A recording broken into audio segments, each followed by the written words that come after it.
Okay, I'd just like to welcome everybody to the 74th edition of the Edinburgh International Film Festival, and I'm really pleased that you have been able to watch the world premiere of Cindy Jansen's film Prince of Muck. I'm fortunate to be joined now by the director herself, along with the Laird of the Isle himself, Lawrence MacEwen. So I'll just hand over to Cindy Jansen to say hello to our audience first of all. Hello, nice to meet you all. And Lawrence, who's joining us from Muck itself. I am indeed, yes. Cindy, can we get, first of all, a little bit of a sense of how long you were working on developing this project, and how did you come across Lawrence's kind of story there on the Isle of Muck, and what made you want to tell his story? Okay, well, I've been working on the film for 6 years, I think, from the first time I visited the island. Actually, my first visit, Lawrence wasn't present while I was looking for him, but I had an experience with another island which first had my interest, which was Cana. Cana, there was this night shop that was robbed, and the entire micro society on Cana was kind of distorted, because they were wondering whether they now should hang cameras and things, you know. And that intrigued me, because I thought, if such a single event could look kind of, distort this society, you know, that's how precious it is. So then I got interested in small societies, and I grew up in a very small village. And so I had my own experience with that, unresolved, I guess. So then I started searching, and it came until this book that was written about Lawrence and the Isle of Muck. And reading this book, I understood that Lawrence was an interesting character. So then I left for Muck without telling anybody about my plans of meeting him. So I didn't meet him because he wasn't there. So I knew I had to come back. But I did meet Jenny, and I met Colin, and I met all the other people, which was actually interesting to first meet the other islanders before Lawrence. Yeah. And can we just get a kind of sense of things on the island there? Obviously, we've seen the film already, but just to get a kind of a sense of the specifics.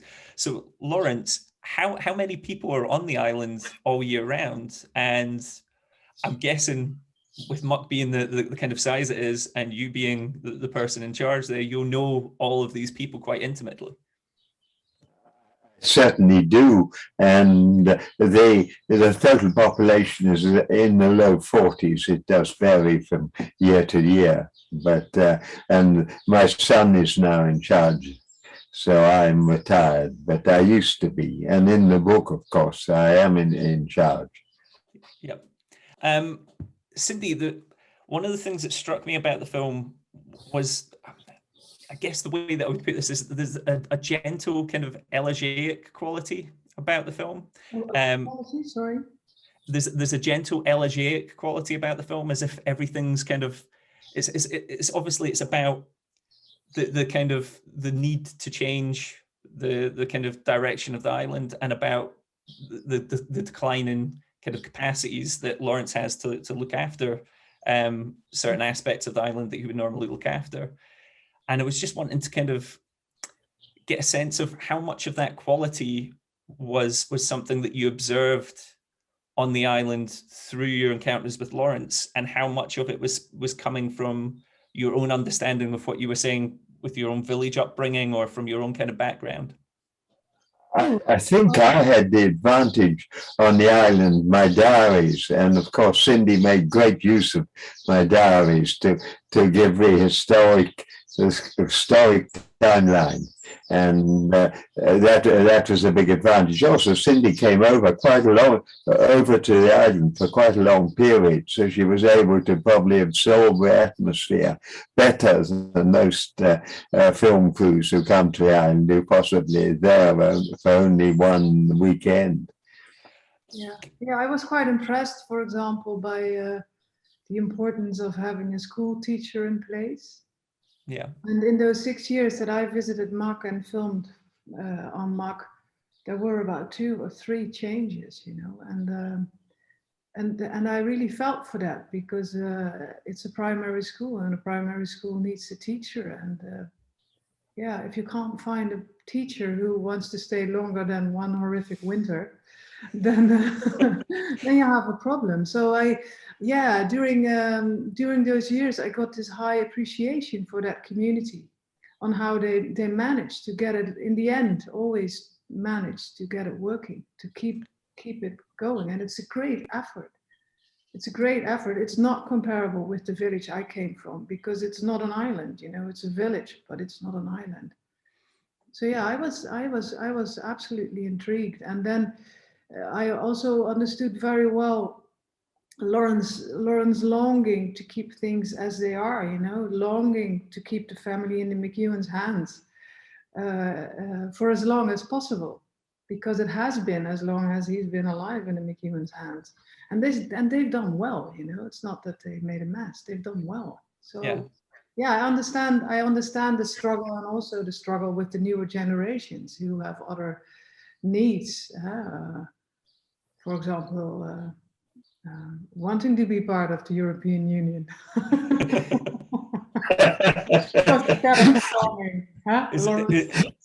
Is this a tension point, is it, Lawrence? Not really. I've always been very keen that we should have children in the island. If we have children in the island, we must have a school. And I don't think some of the other islands who don't have a school, they don't realize quite how much are missing. So Cindy fully appreciate the fact that when you have a school, you have to have teachers, and the best teachers are the ones that stay for a long time. You mentioned there, Lawrence, about the diaries that you have kept. And am I right in thinking that you've kept those pretty much daily for going on over 50 years now? Would that be correct? Yes, and my father before me, and possibly his uncle, who originally bought the island a long time ago. It's like it ties in quite nicely with something that I was thinking here about, Cindy, how like you've obviously had to kind of go into Lawrence's backstory here, and you've got within the film some archive footage from kind of television documentaries that have been done in the past. But how important was it for you to have access to that kind of personal archive that Lawrence has there, and how much of what we see in the final film comes directly from what you've absorbed there? The footage was important because it visualizes the period where Lawrence was in charge and young, you know. So it's an opposite to what we see now. Or Lawrence has grown old, happily he did, but things have changed, you know. Sheep don't go into the shearwater as they used to, but it's. You know, there's a romance to it, you know, there's a romance to pushing those sheep in that boat. I understand, you know. So this is also what Lawrence expressed, you know. Things have advanced, you know, technically has moved on. Colin is great with machinery, so it's logical that Colin pushed that technical side of the island forward. But Lawrence also said, you know, it was more fun in the old day because of all the struggle, because of all the physical struggle. It was a different struggle, and the footage showed that. The footage show Lawrence nostalgia, I'd say, to that period. So that's why I thought it was really important to show parts of that, to understand what he was referring to constantly, you know.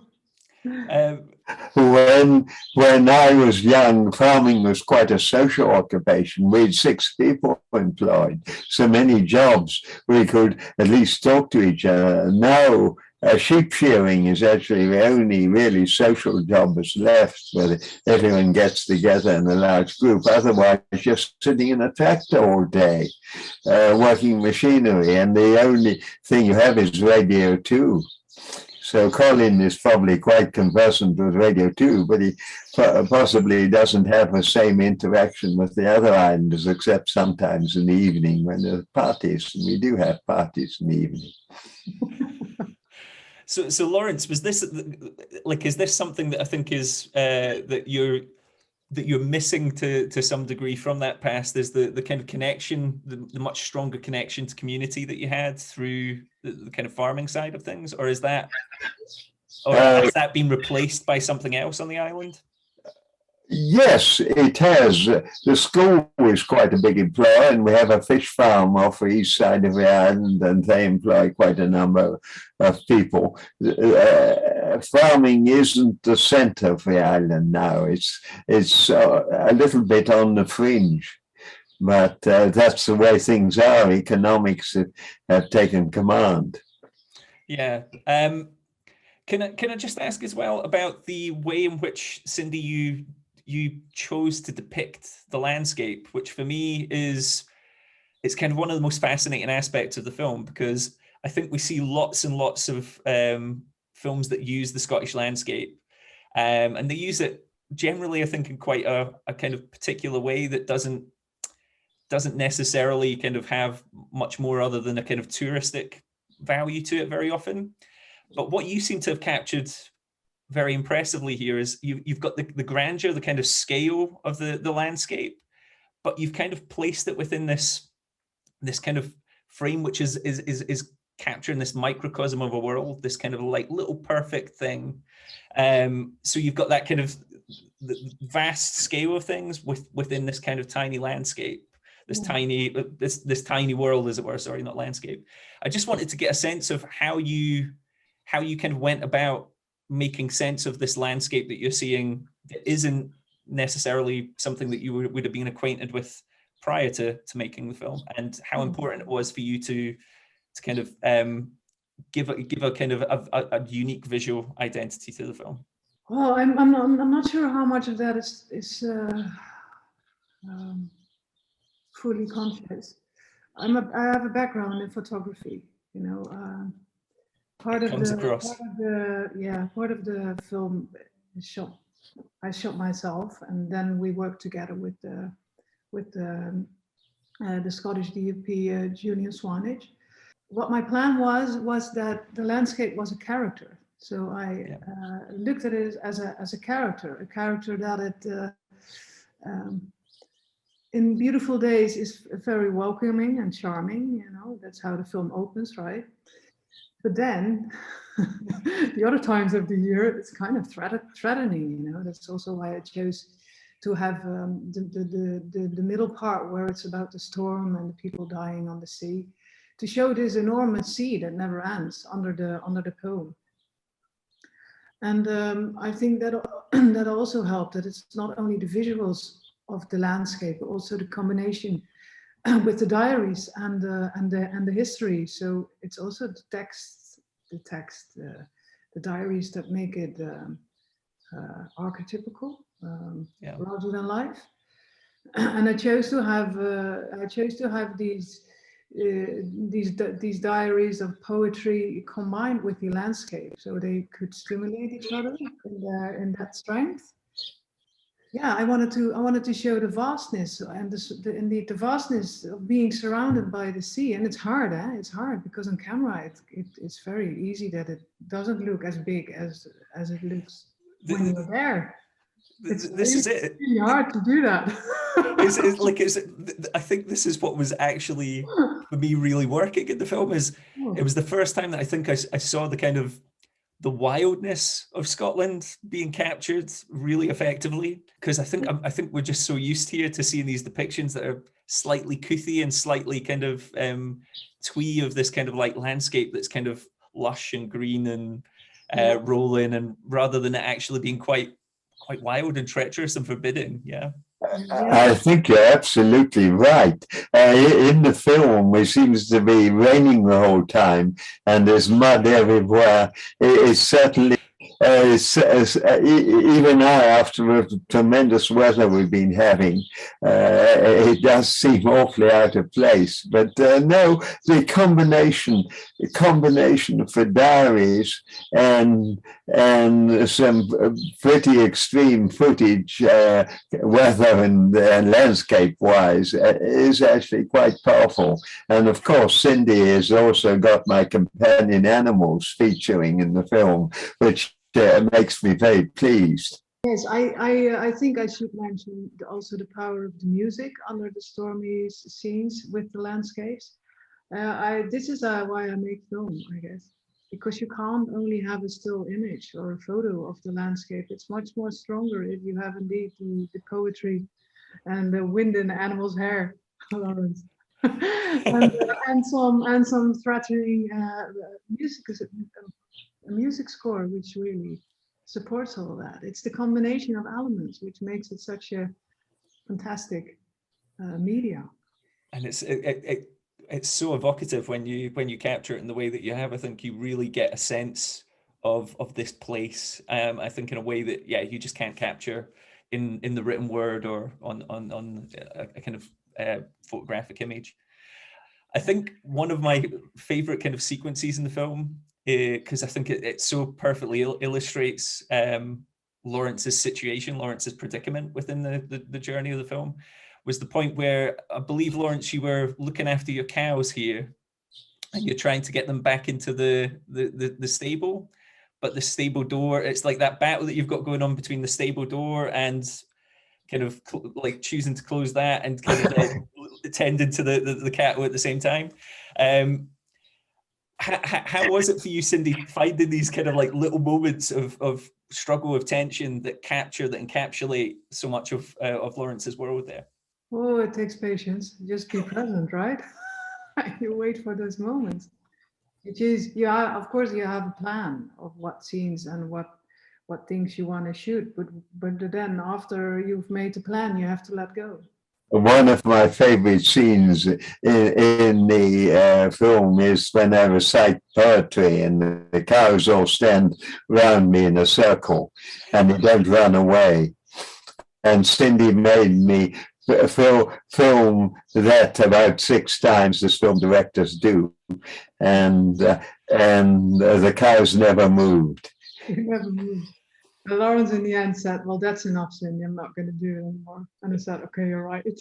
What we'd quickly ask you as well, Cindy, is was there anything that didn't make the final cut of the film that you would have liked to have been in there, but for whatever reasons you couldn't kind of quite capture?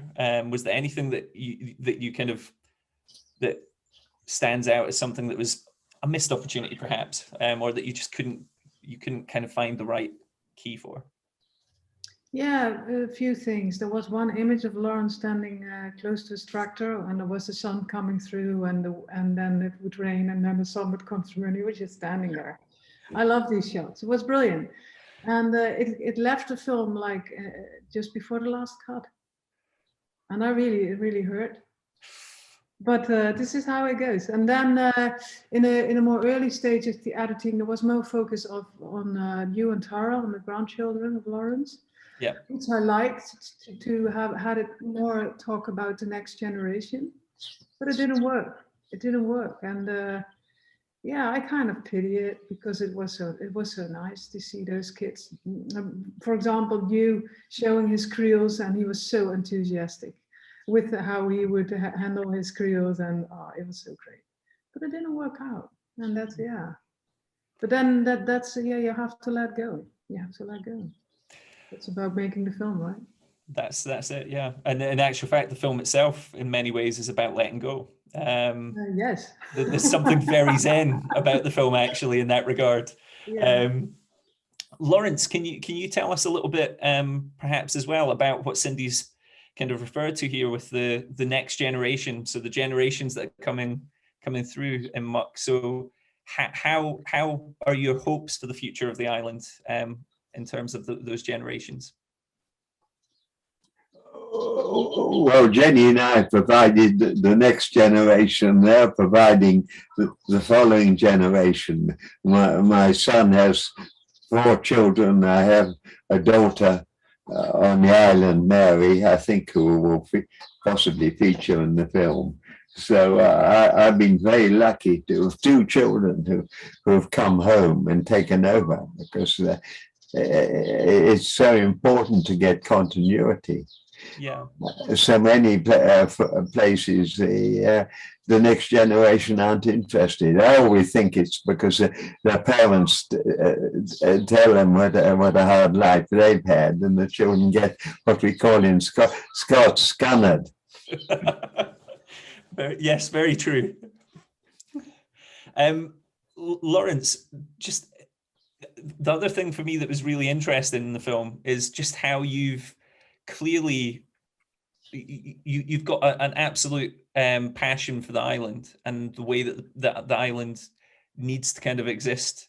And I just wanted to get a sense as well with you, was there ever any kind of pull, any desire away from the island at any stage? Because obviously you had siblings that kind of have gone in and out of operating or living on the island. But for you, was there ever a point where you thought, right, I could be somewhere else, or was Muck always kind of central to your life? To me, it was always central to my life. I had an older brother who didn't think he would ever find a wife if he stayed here. And I was very lucky, because he, under the Scottish system, he should have taken over.